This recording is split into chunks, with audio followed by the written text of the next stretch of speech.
Todo estaba perfectamente alineado para una transición pacífica, lo que dice uno de los militares que participaron en el alzamiento del 30 de abril. Durante 7 meses de angustia, durmieron todo el día en cuartos estrechos en pisos fríos, mientras pasaban sus noches en oración manteniéndose en forma, con pesas hechas de jarras de agua, y mirando a través de las cortinas del complejo diplomático, por miedo a la vigilancia.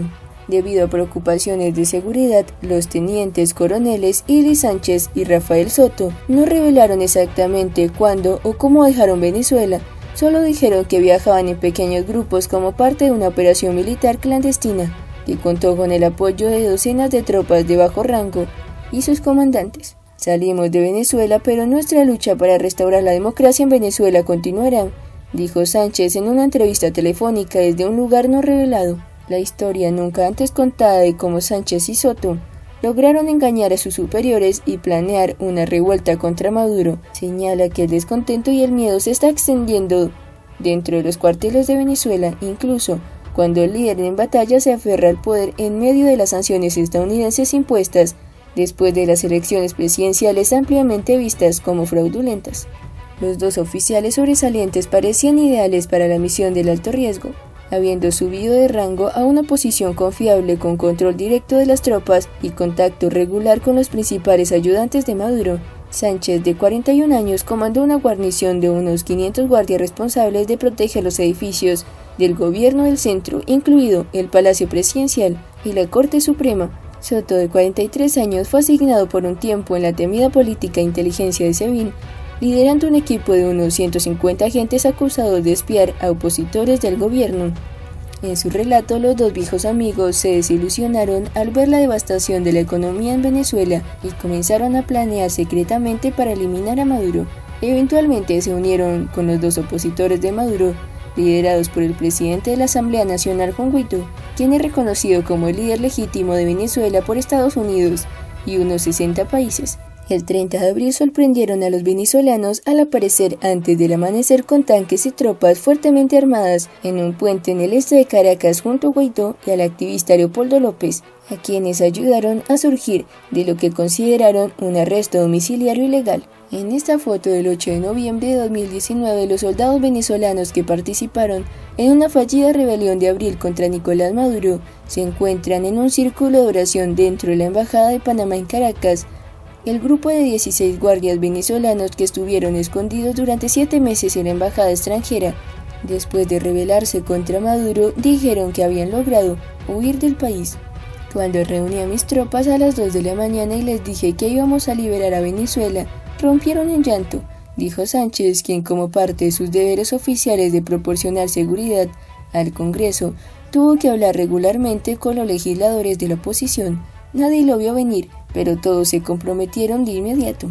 Soto agrega, todo estaba perfectamente alineado para una transición pacífica, pero dicen que fueron defraudados por los ayudantes de Maduro, incluidos el presidente de la Corte Suprema, Michael Moreno, y el ministro de Defensa, Vladimir Padrino, quienes afirman que nunca cumplieron una promesa hecha a la oposición de abandonar su apoyo a Maduro. Tanto Moreno como Padrino han reiterado reiteradamente su lealtad a Maduro. Después de la confusa secuela de la rebelión fallida, se apresuraron a protegerse en la parte trasera de las motocicletas, despojándose de su uniforme verde oliva y golpeando, sin éxito al principio, en varias puertas de la embajada. En medio del caos, López llamó por teléfono al entonces presidente panameño, Juan Carlos Valera, quien de inmediato abrazó su causa y organizó su entrada segura a la embajada. Recordó cómo 2 meses antes de la invasión estadounidense de Panamá en 1989, el entonces dictador general Manuel Noriega aplastó una revuelta similar y luego ordenó la ejecución de más de 10 cabecillas. No podíamos dejarlos solos, dijo Varela en una entrevista. El SEBIN estaba a 10 pies de la puerta.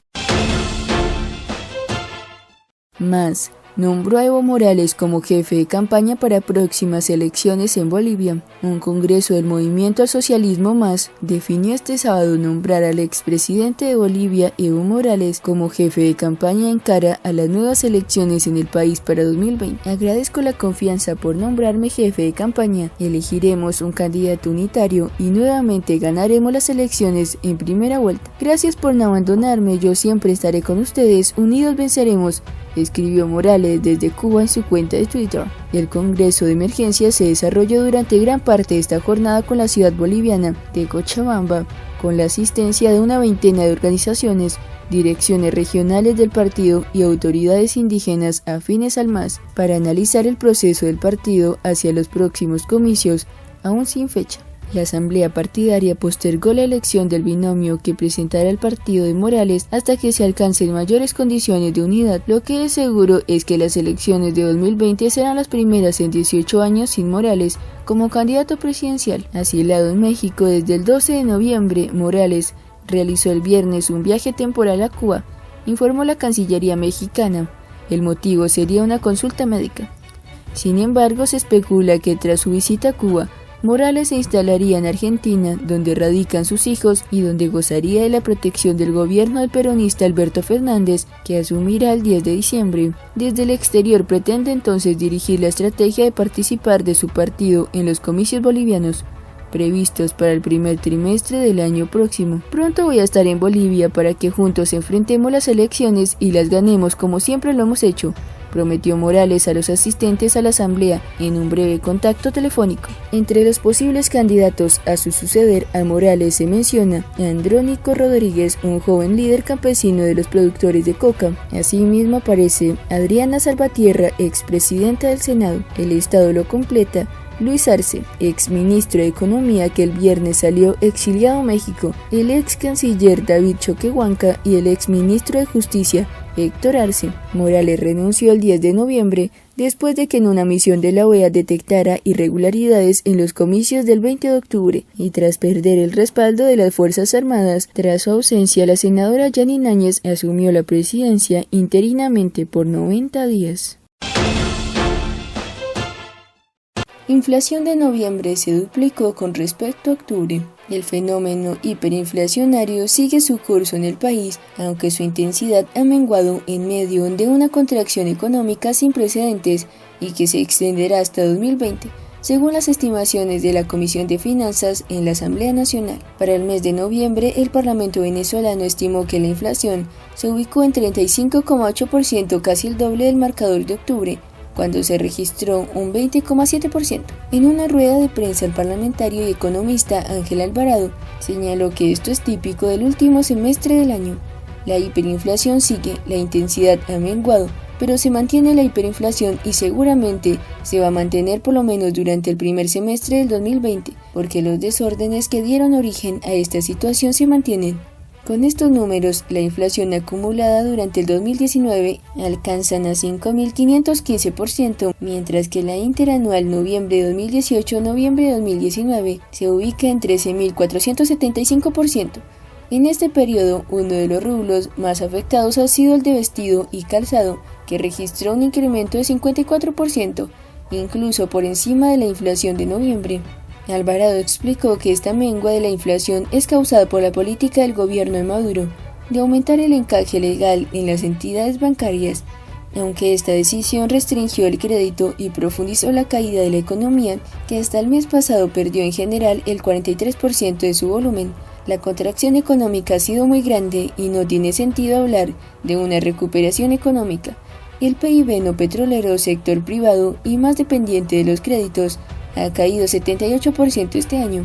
El año ha sido dramático, destacó el economista. Otra de las críticas que hace la Comisión de Finanzas es que se tiene un país sin presupuesto público en 2019 y tampoco lo habrá en 2020, porque no fue presentado en las instancias competentes. Alvarado señaló que esto genera gran desorden fiscal. Tenemos un BCB sin objetivos de política cambiaria y monetaria. No sabemos a qué atenernos.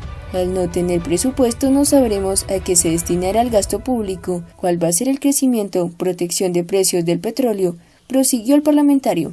El problema del país no es la falta de dinero, es la falta de transparencia. Un país sin presupuesto es gran acto de corrupción. Además, Alvarado señaló que junto a la política del encaje legal se tiene una política de inyección de euros en efectivo a la banca pública. A su juicio, algo grave porque se desconoce de dónde vienen estos fondos y normalmente esto no ocurre en ningún banco central, lo que trae serios cuestionamientos y pudiésemos estar frente a legitimación de capitales. El economista también destacó que la base monetaria creció hasta noviembre un 12.000%, es decir, se sigue imprimiendo dinero inorgánico, mientras que el financiamiento al Ejecutivo por parte del Banco Central de Venezuela aumentó a 42.000%, lo que seguirá siendo una fuente de hiperinflación.